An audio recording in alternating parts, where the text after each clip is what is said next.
بسم اللہ الرحمن الرحیم۔ السلام علیکم۔ فیروزہ مائی نے کمرے کے ادھ کھلے دروازے سے اندر جھانکا۔ بستر کی پائنتی پہ بیٹھا شکیل نوٹ گن رہا تھا۔ ماں کو آتے دیکھ کر جلدی جلدی نوٹ سمیٹے اور والیٹ میں ڈالے۔ فیروزہ مشکوک نظروں سے دیکھتی اندر آئی۔ اور تو کہتا ہے تیرے پاس پھوٹی کوڑی نہیں ہے؟ جھوٹ نہیں کہتا، اس نے بدمزہ ہو کر کہتے ہوئے والیٹ جیب میں ڈالا۔ پھر یہ پیسے کہاں سے آئے؟ سویرا میڈم نے دیے ہیں۔ کمرے میں بوجھل سی خاموشی چھا گئی۔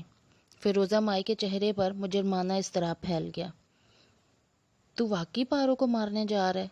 اور کچھ فکرے فیروزہ مائی بھی ایک دفعہ میں ادا نہیں کر سکتی تھی۔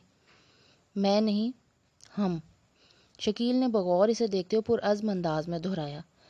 اور یاد رکھنا امی، اگر پھنسے تو دونوں پھنسیں گے۔ اللہ نہ کرے، وہ دہل کر بولی۔ تو بس فکر نہ کرو، دیکھتی جا کہ میں کیا کرتا ہوں، اس نے بے نیازی سے کہتے ہوئے بازوؤں کا تکیہ بنا کر کراؤن سے سر ٹکایا۔ وہ سویرا وہ نہیں جائے گی کہیں؟ اس کی ایسی ہمت نہیں ہوگی۔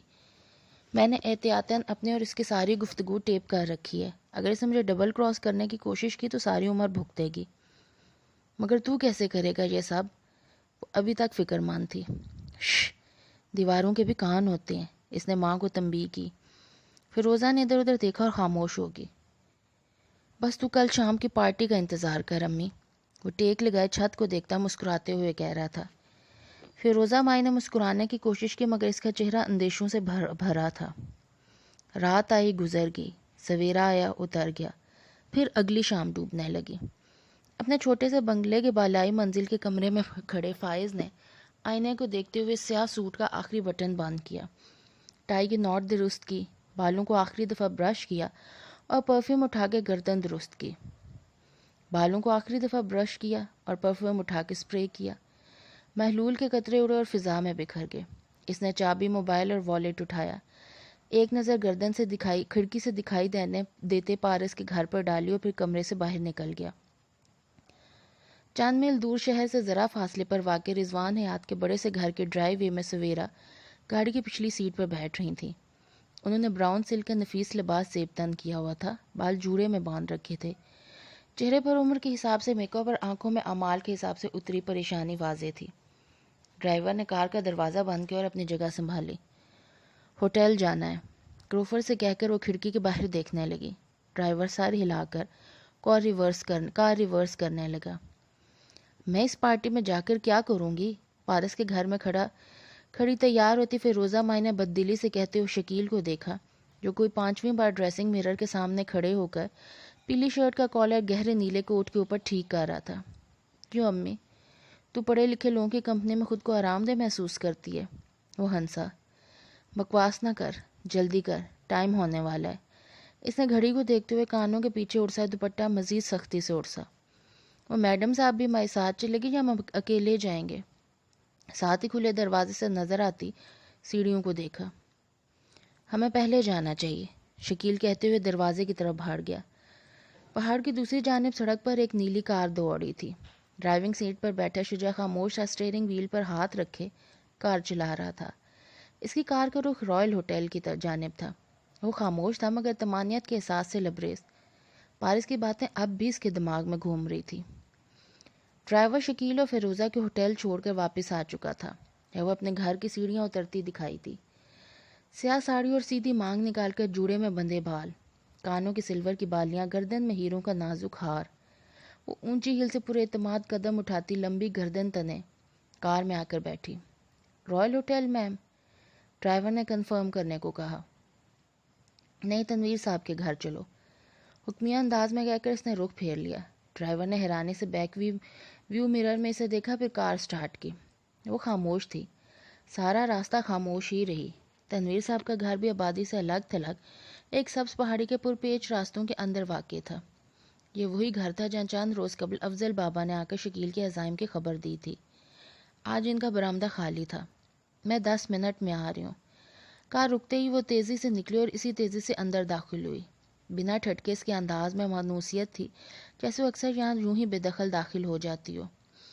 البتہ اس کی آنکھوں میں جاریت تھی، دبا دبا غصہ تھا، اور جیسے ان کو کنفرنٹ کرنے آئی تھی۔ وہ اسٹڈی میں عام چیئر پہ بیٹھے کوئی کتاب پڑھ رہے تھے۔ ان کی دروازے کی سمت پشت تھی۔ جب وہ اندر داخل ہوئی چند لمحے چوکٹ میں کھڑے ہو کر ابلتے غصے پر قابو پایا، پھر تیز آواز میں بولا، آپ جانتے تھے وہ میرا فائنینشیل ایڈوائزر فیضان ہے، مگر آپ نے مجھے نہیں بتایا۔ انہوں نے جواب نہیں دیا جیسے سنا ہی نہ ہو۔ آپ کو معلوم تھا کہ وہ فیضی ہے، مگر سب کی طرح آپ نے بھی مجھ سے چھپایا۔ یہ مت کہیے گا کہ آپ کو علم نہیں تھا، میں مان ہی نہیں سکتی کہ وہ 1 مہینے میرے ساتھ میرے ارد گرد رہا اور آپ جانتے نہ ہوں کہ وہ کون ہے۔ انہوں نے ہنوز خاموشی برقرار رکھی جیسے اس وقت کتاب سے زیادہ اہم کچھ نہ ہو۔ پارس کا غصہ تیز ہونے لگا۔ میں کچھ پوچھ رہی ہوں، آپ نے مجھے کیوں نہیں بتایا کہ فائز دراصل آپ کا بھائی ہے رضوان؟ وہ اونچی آواز میں بولی تو وہ عام چیئر پہ بیٹھے رضوان حیات نے کتاب بند کی، اینک اتاری اور کرسی کا رخ پارس کی جانب موڑا، پھر اسے دیکھتے ہوئے دھیمے سے مسکرائے۔ کہ ان 7 ماہ میں تم یہ سمجھتی رہی کہ میں فیضی کا امتحان لے رہا ہوں پارس؟ انہوں نے نفی میں سر کو جنبش دی۔ میں تمہارا امتحان لے رہا تھا۔ پارس کے چہرے پہ شوق ابھرا، بے یقینی، دھوکہ دیے جانے کا احساس۔ اس نے بے اختیار چوکٹ کو ہاتھ سے تھاما۔ میرا امتحان؟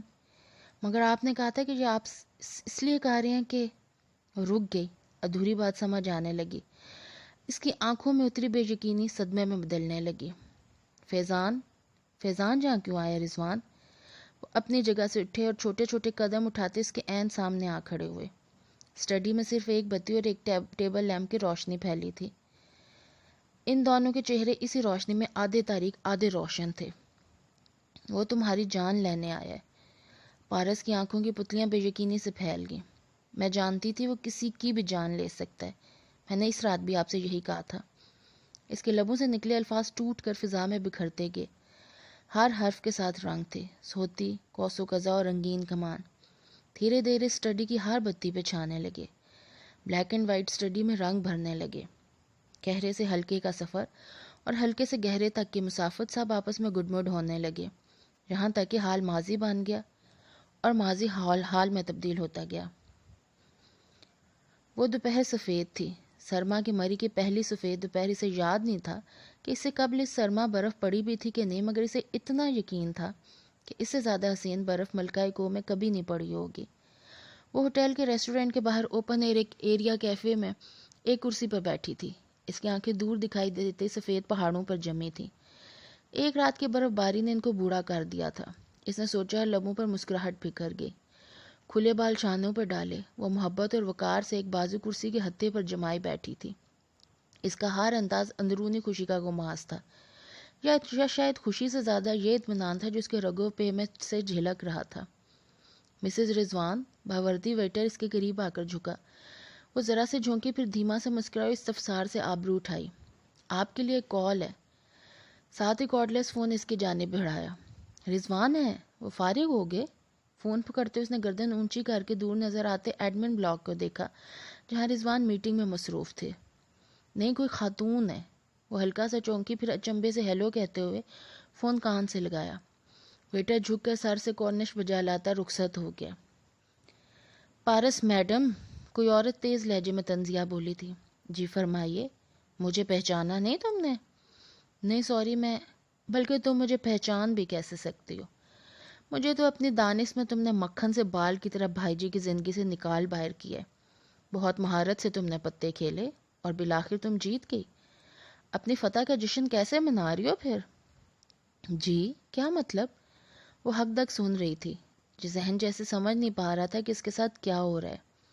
میں سویرا امجد ہوں، رضوان حیات کی بہن۔ مگر تم مجھے کیسے جان سکتی ہو؟ بھائی جی کو کبھی تم نے اجازت جو نہیں دی کہ وہ تمہیں ہم سے ملواتے؟ وہ زہر اگل رہی تھی۔ پارس وہ زہر نہ چاہتے ہوئے اندر اتارنے پہ مجبور تھی اور اب وہی زہر اس کو نیلا کر رہا تھا۔ مسز امجد، آپ کو کوئی غلط فہمی؟ میری بات مت کاٹو۔ میری بات کاٹنے کی ہمت آج تک بھائی جی کو نہیں ہوئی۔ تو تم کون ہو؟ وہ ہل کے بل چلائی تھی۔ 2 ٹکے کی نوکرانی جس کو اس کی ماں نے ہوٹل کی حوض بھیج دیا؟ تم کون ہو؟ کیا اوقات ہے تمہاری؟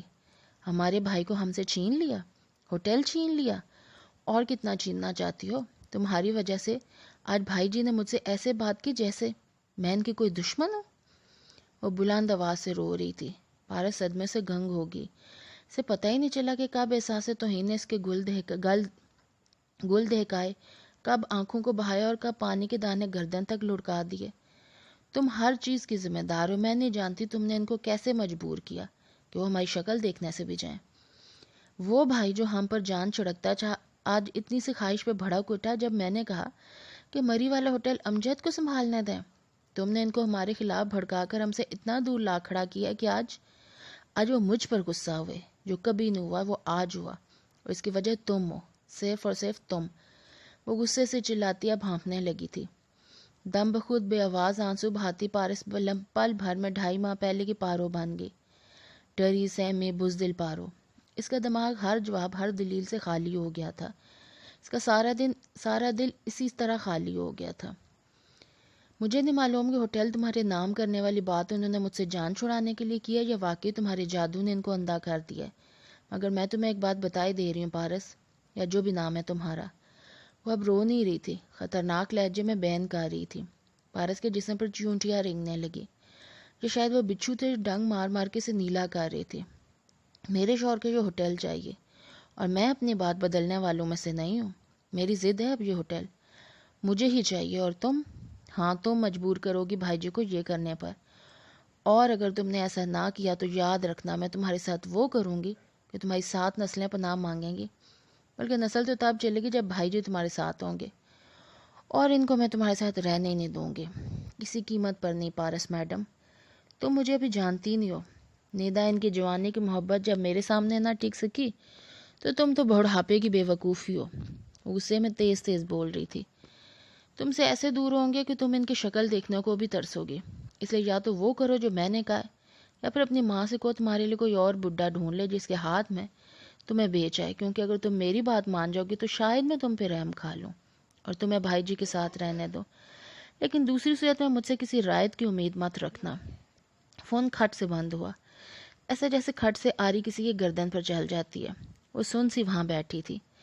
بوڑھے پہاڑوں نے آواز دی مگر اس نے نہیں سنی۔ پھر پانی کے دانے قریبان بھگونے لگے تو وہ چونکی اور ایک دم کھڑی ہوگی۔ کانفرنس روم میں رضوان تنہا بیٹھے تھے، سامنے ایک فائل کھلی رکھی تھی اور وہ اسے بے توجہی سے دیکھ رہے تھے جب پارس مردہ قدموں سے چلتی اندر داخل ہوئی۔ انہوں نے استقبالیہ مسکراہٹ اس کی طرف اچھالی مگر وہ سرخ متورم آنکھیں لیے ان کے مقابل بیٹھی جیسے کوئی مرا ہوا آدمی کھڑے سے بیٹھا ہو۔ رضوان نے تشویش سے اسے دیکھا۔ پارس، تم ٹھیک ہو؟ ساتھ اس کا ہاتھ چھوا۔ آپ ہوٹل امجد صاحب کے نام کر دیں، یہ میرا آخری فیصلہ ہے اور آج کا سورج غروب ہونے سے قبل جو ہو جانا چاہیے۔ اس کی آواز آنسوؤں سے بھاری تھی۔ رضوان بری طرح چونکے۔ کون امجد؟ آپ جانتے ہیں میں کیا بات کر رہے ہیں رضوان؟ مجھے نہیں پتا آپ کے اور مسز سویرا کی کیا بات ہوئی ہے، مگر میری ان سے جو بات ہوئی ہے اس کے بعد مجھے کسی ہوٹل کی خواہش نہیں رہی۔ پارس، مجھے پوری بات بتاؤ، کیا ہوا ہے؟ انہوں نے سنجیدگی سے اسے دیکھتے ہوئے اس کے دونوں ہاتھ تھامے۔ وہ دونوں اب بالکل آمنے سامنے بیٹھے تھے۔ کیا آپ نہیں جانتے کہ کیا ہوا ہوگا؟ بلکہ نہیں، مجھے ایسے نہیں کہنا چاہیے کیونکہ وہ غلط نہیں ہے۔ میں واقعی آپ کو ان کے خلاف بھڑکاتی ہوں، مجھے کبھی بھی ان کے بارے میں اپنی رائے نہیں دینی چاہیے تھی۔ وہ تلخی سے کہتے کہتے رو پڑی۔ رضوان نے تشویش سے اسے دیکھا۔ تم غلط نہیں کہتی، میں ان کا غلط دفاع کرتا ہوں۔ میں جانتا ہوں مگر میری بات سنو پارس، میں تم سے ان کی طرف سے معافی مانگتا ہوں۔ بھول جاؤ ان کی باتوں کو۔ بھول جاؤں؟ اس نے تڑپ کر انہیں دیکھا۔ کیسے بھول جاؤں اپنی ذات کی بکھرتی دھجیاں؟ انہوں نے 2 منٹ میں مجھے یوں بے مول کر دیا جیسے آنسو نے اس کا گلا بند کر دیا تھا۔ وہ زاروں قطار رونے لگی۔ کسی کے ہمیں برا کہہ دینے سے نہ ہم برے ہو جاتے ہیں نہ وہ اچھے۔ اپنی زبان سے ہر شخص اپنا ظرف دکھاتا ہے، دوسرے کا عکس نہیں۔ تم اس کی بات کو دل پر مت۔ رضوان کے موبائل کی گھنٹی نے بات مکمل کرنے سے روک دیا۔ انہوں نے عجلت سے فون کان سے لگایا۔ ویسے میں تم سے بعد میں بات کرتا ہوں۔ پارس ایک دم ہاتھ چھڑا کر کھڑی ہوئی۔ میں نے کہا نا میں بعد میں بات کرتا ہوں۔ اپنی بات دہرا کے انہوں نے بیزاری سے فون رکھا۔ آپ کر لیں اس سے بات، ورنہ ایک دفعہ پھر مجھ پر الزام آئے گا۔ تلخی سے کہتی وہ جانا چاہتی تھی مگر انہوں نے زبردستی سے ہاتھ سے پکڑ کے واپس بٹھا لیا۔ تم ہرٹ ہوئی ہو میں جانتا ہوں، مگر اس بات کو دل… وہ کہتے کہتے ایک دم رکے۔ فون بند کرنے اور پارس کو دوبارہ بٹھانے کے بعد اس کا رخ ذرا بدلا اور ان کی نگاہ شیشے کی دیوار گیر کھڑکی کی پار تک گئی تھی۔ آنکھوں کی پتلیاں حیرت سے سکڑی۔ فیضی؟ پارس نے چونک کر ان کی نگاہوں کے تعاقب میں دیکھا۔ رضوان کھڑے ہوئے تو وہ بھی کھڑی ہوئی۔ نیچے سڑک ویران تھی سوائے ایک ریورس ہوتی کار کے جس کے ڈرائیور نے کار چلاتے ہوئے تیزی سے دروازہ بند کیا تھا۔ رضوان نے غالباً اسے کار میں بیٹھتے ہوئے دیکھ لیا تھا پارس کے چہرے پہ آنسو ایسے ہی ٹھہرے تھے۔ اس نے بے اختیار رضوان کو دیکھا۔ وہ حیرت سے نیچے دیکھ رہے تھے، پھر ایک دم وہ مڑے اور تیز قدموں سے باہر کو لگ گئے۔ وہ کھڑکی میں آن کھڑی ہوئی، آنسو بے دردی سے رگڑے اور نیچے دیکھا۔ وہ کار اب دور جا رہی تھی۔ وہ ڈرائیور کو نہیں دیکھ سکی تھی، بس کپڑوں کی رنگت کی جھلک دیکھی تھی، بوڑھے پہاڑوں کا رنگ۔ چند ساتوں بعد رضوان گیٹ پر بھاگتے ہوئے آئے اور سڑک پر دائیں بائیں دیکھا۔ کار اب وہاں نہیں تھی۔ جو اب اجلت بھرے انداز میں گارڈ سے کچھ پوچھ رہے تھے، پھر وہ فون ملانے لگے، بار بار فون نیچے کرتے اور پھر سے ملاتے، جیسے ان کی کال مسلسل کاٹی جا رہی تھی۔ وہ پلکیں سکیڑ کے سارا منظر دیکھتی رہی۔ کچھ منٹ لگے رضوان کو واپس آنے میں اور وہ تھکے تھکے لگ رہے تھے۔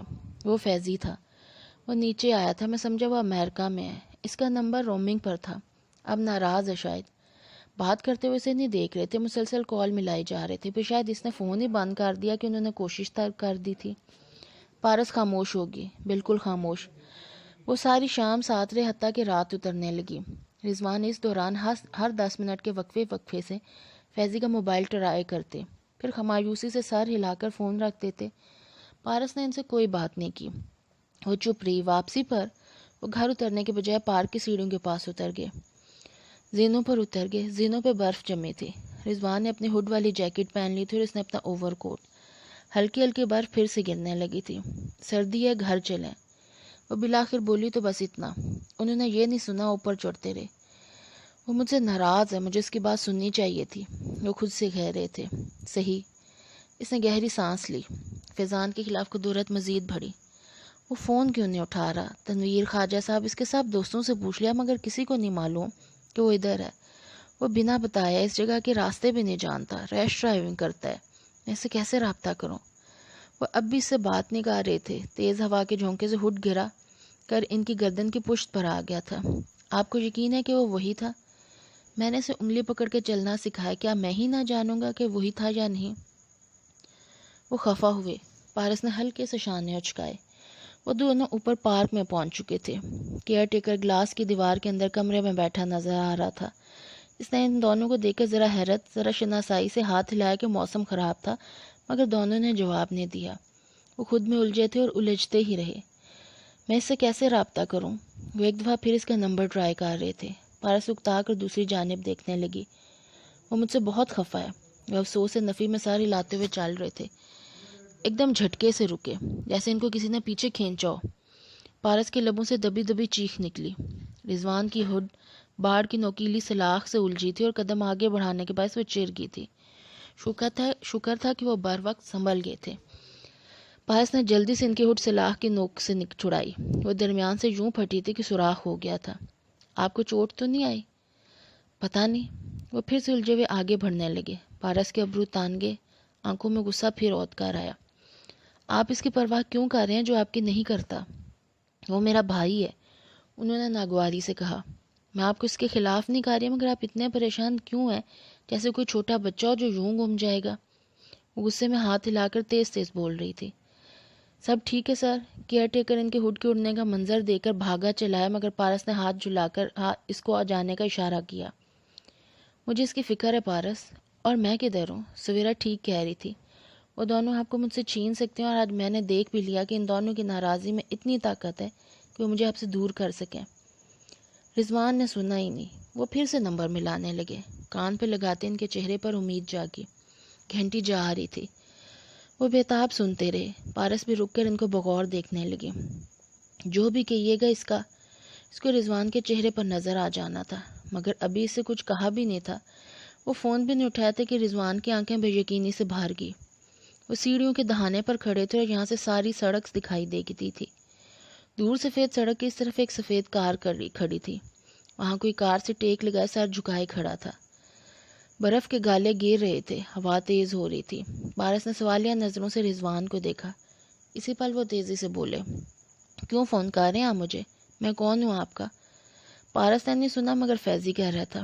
فیضی تم ادھر آئے ہو مجھے نہیں پتا بیٹے، میں کہاں ہوں اس سے فرق نہیں پڑتا، میں کون ہوں اس سے بھی نہیں، کیونکہ میں آپ کا کچھ نہیں لگتا۔ مجھے آج آپا کی ساری باتیں سچی معلوم ہو رہی ہیں۔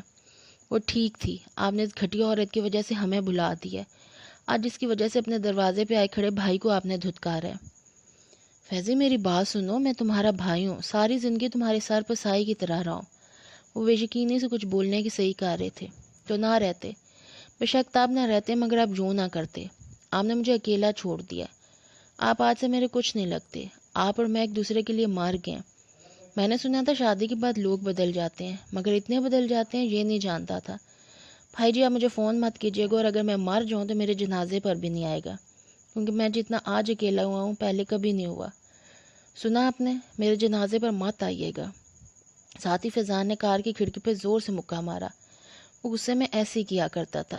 چھناکے کی ذرا سی آواز تیز ہواؤں کے شور میں دب گئی۔ رضوان نے وہ سنا بھی اور دیکھا بھی۔ پارس صرف رضوان کو دیکھ رہی تھی۔ فیضی تم ایسا نہیں کر سکتے۔ وہ بالکل بے یقین تھی۔ میرا نام بھی بدلا ہے، مجھے اپنے آپ سے آج نفرت ہوئی ہے بھائی جی۔ آپ بھی وہی جوان بیوی کے غلام مرد نکلے۔ کم از کم آپ کا جو امیج میں نے ذہن میں بنا رکھا تو وہ ایسا نہیں تھا۔ اس نے دروازہ کھولا، شیشے کے چند ٹکڑے سڑک پر گرے۔ چاند اندر وہ پرواہ کیے بنا بیٹھا اور کار سٹارٹ کی۔ وہ نہیں جانتا تھا کہ وہ کس سڑک پر ہے۔ وہ دوپہر سے ہوٹل کے اطراف میں پھیر رہا تھا۔ وہ نہیں جانتا تھا کہ رضوان کا گھر یہی، اور یہ تو ہرگز نہیں کہ اس اونچے پارک سے اطراف کی چاروں سڑکیں دکھائی دیتی ہیں۔ فیضان سنو میری بات سنو۔ فون بند ہو چکا تھا۔ وہ ایک دم سیڑھیوں کی جانب لپکے، پارس ان کے پیچھے بھاگی۔ رضوان آرام سے، برف ہے، مگر وہ تیز تیز بدحواس سے زینے اترنے لگے۔ برف سلپری تھی اور تیسرے زینے پر اس کی پھسلن نے رضوان کا پاؤں لڑکھڑا دیا۔ وہ ایک دم پھسلے اور پھر لڑکنے لگے۔ سفید کار اب سڑک کا موڑ کاٹ کر دور جا چکی تھی۔